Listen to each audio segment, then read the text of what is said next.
Well, you don't want to kill anybody. I mean, It's not technically against the rules, so I guess we have to allow it. Ooh, we're gonna strike you over the head with this baseball bat. Honestly, I think all of them are terrible and they should all die. Hashtag just Florida things. Florida is like, the environment that we have here would not allow them to keep living. There is like large prey, I think. Yeah, there's some really invasive species there. Like, they've got the Mickey Mouse. Oh my god.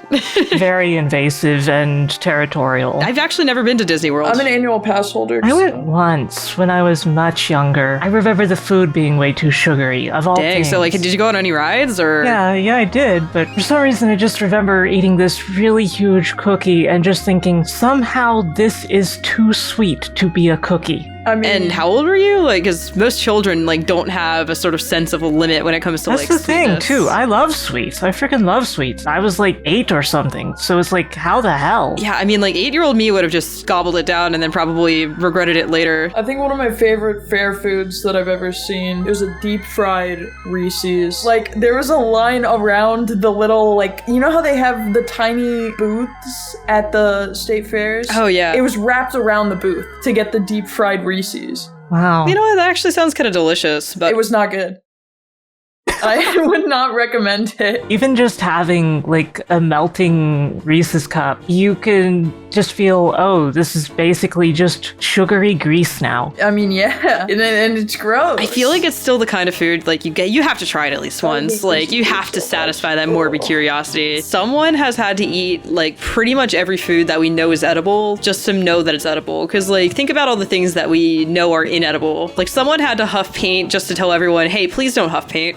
That's Yeah, awesome. I grew up around people talking about Mothman. Yeah, of course. Mothman's a classic. Don't say his name. Mothman. And he just like crawls out of my window.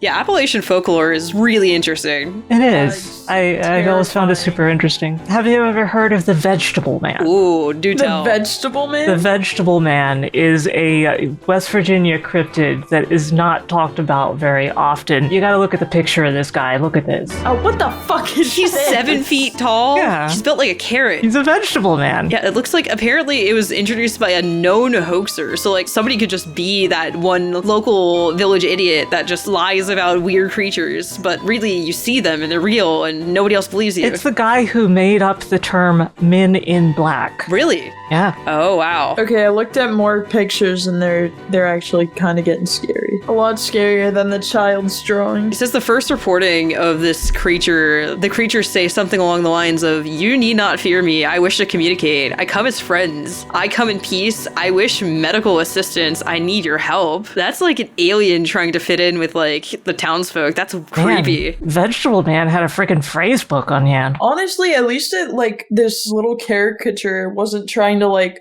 attack people. Like, he was just Yeah, I mean, he's hey. like relatively friendly. Yeah, he was asking for medical assistance. Yeah, have you ever heard of those like SCPs or whatever? I never Yeah. got into the lore, but apparently they like classify these weird anomalies by like threat level. I think this guy would be like relatively low. I think so too. Is there a movie where someone, like, turns into a scarecrow or something? I don't fucking know. I don't watch I think I need to scary just suck it movies. up and watch more horror movies because I hear like a lot of them are just No. really good in terms of No. movies. The ones that are really good in terms of movies aren't scary. Like, I saw the TV Glow. I'm pretty sure that one is, like, technically a horror film, but it was such a good movie that I was like, okay, I'll just Oh yeah, sit I've through heard it. like rave reviews for it. Same with Sinners. In the beginning, there's a couple jump scares, but like the actual movie's just really suspenseful. That was another one that I sat through because it was a really good movie. Oh yeah. God, what's another good example? Have you guys seen Jordan Peele movies? Like those ones are really good. I haven't really seen any of his stuff along those lines. I mostly am into more like classic, funny ass horror like Chucky.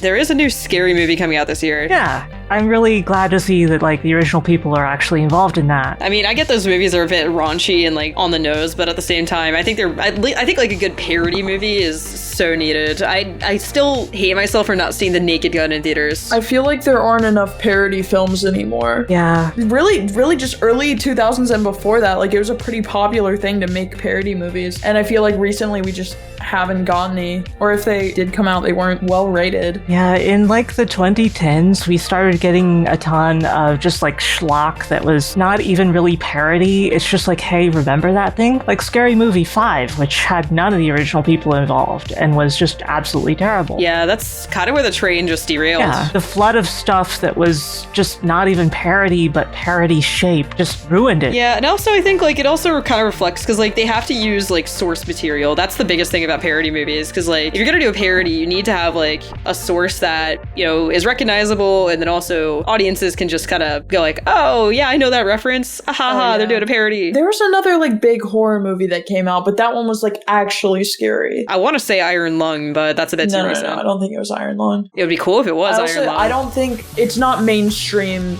media, if that makes sense. True. Like I think it's too indie film director for them to make it. Even though it would be really cool. Like I would love that. Markiplier's movie did really well because Yeah. like it just got a lot of screens. You know, he campaigned to get it on screens like across the world, and people just went out to go see it. But the thing is, like, I don't think Hollywood wanted to acknowledge that it was a success because they didn't include it on like box office lists. They were like, what? This movie that Hollywood didn't touch isn't here. Yeah, no. It is. Did you hear the stories about like the production of that movie? Like, but if I spent however much budget on how much fake blood went into that movie, I think I'd probably fight to get it seen a bit more. It was the most fake blood for a film ever, wasn't it? Yes, it set a world record.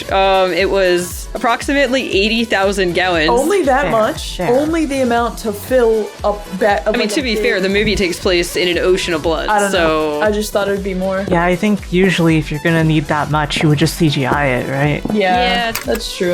Is the episode done? what? Is it done? What? Is the episode done?